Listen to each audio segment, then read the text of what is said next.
Hey folks, Josh here with Presidio Advisors. I work with millennials who have equity comp, and today the question that we're answering is how are my NSOs going to be taxed, and what am I going to take home at the end of the day after an exercise and after a sale, generally speaking. So NSOs, non-qualified stock options, NQSOs are all the same thing, and that is the example that we're going to be walking through here today. So we're going to make some assumptions. We're going to assume you're in the federal 32% tax bracket. You live in California. So California state income tax is 9.3%.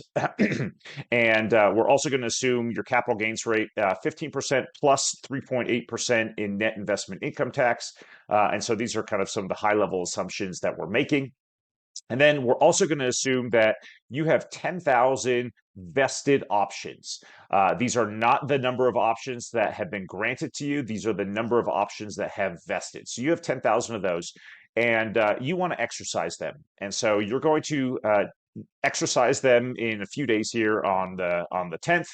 And on the 10th, the 409A valuation, which is the fair market value of the common shares of your private company, which are essentially the shares that you have, is $5 a share. Now, when your company granted these NSOs to you, they granted them to you at a strike price or a grant price of $1, which means that you have the right, but not the obligation, to buy 10,000 of these options for $1. And then in theory, they are worth $5. Okay. So what does that mean? A couple things here. First of all, the spread, which is also known as the bargain element, is $4. That's just the $5 minus the dollar. The $5 409A minus the strike price. The reason why this is important is because this bargain element per share multiplied by the number of shares is going to give you your total bargain element, and your total bargain element is taxable upon exercise. So you are going to owe taxes on this bargain element as soon as you exercise. And here's what that's going to look like. So on the day that you exercise, let's back up for a second. You are going to owe $10,000 to exercise your options. That's the $1 strike price per share times the number of vested options that you are exercising. So that's $10,000. You have to pay that directly to your company. Then your company is also going to withhold taxes on the bargain element.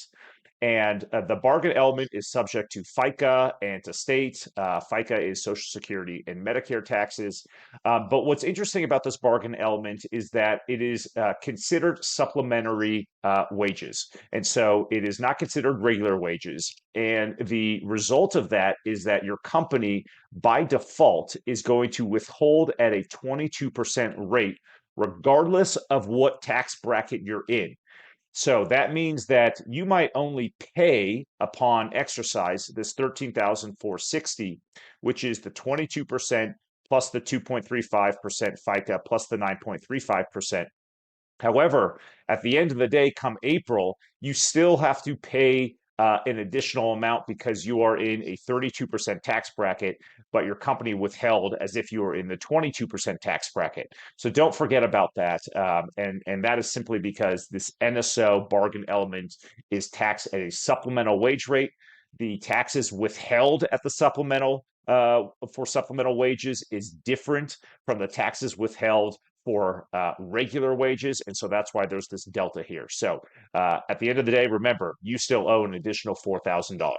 Okay, now let's fast forward. It's been at least a year. So it's been a year plus 1 day at least. And the reason why we're assuming that is because we want you to recognize long-term capital gains versus short-term capital gains. So ideally, you're holding this for longer than a year before you actually sell.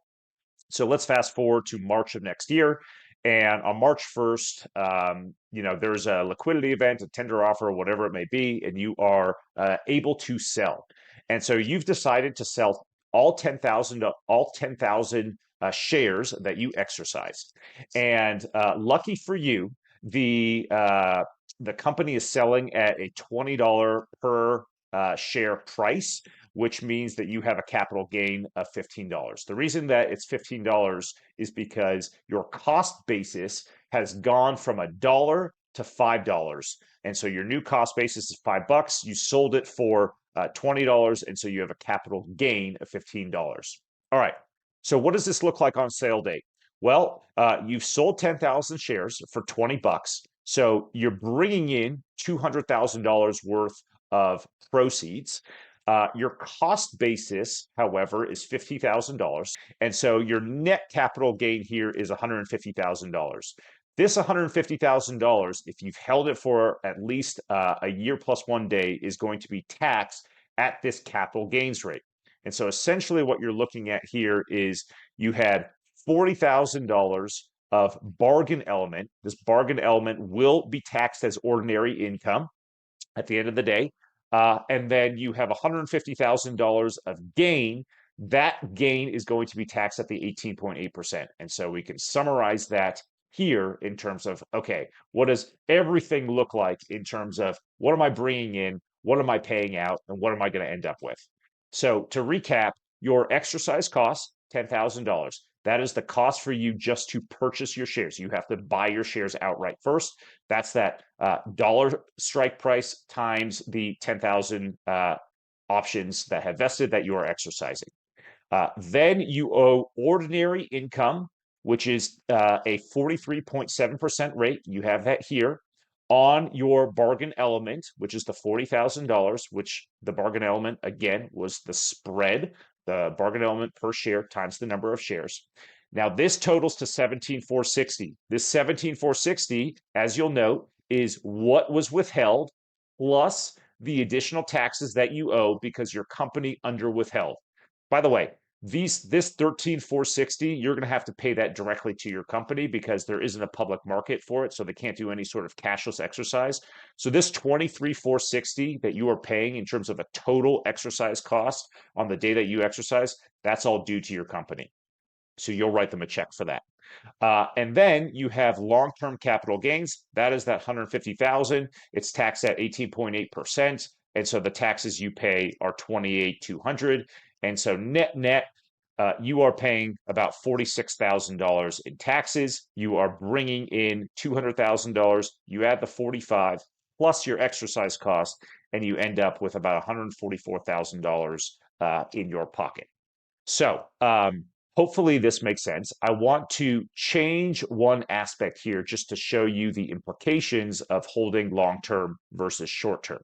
So if you were to instead exercise this on February 10th and then turn around and sell it on March 1st of the same year, you suddenly have short-term capital gains.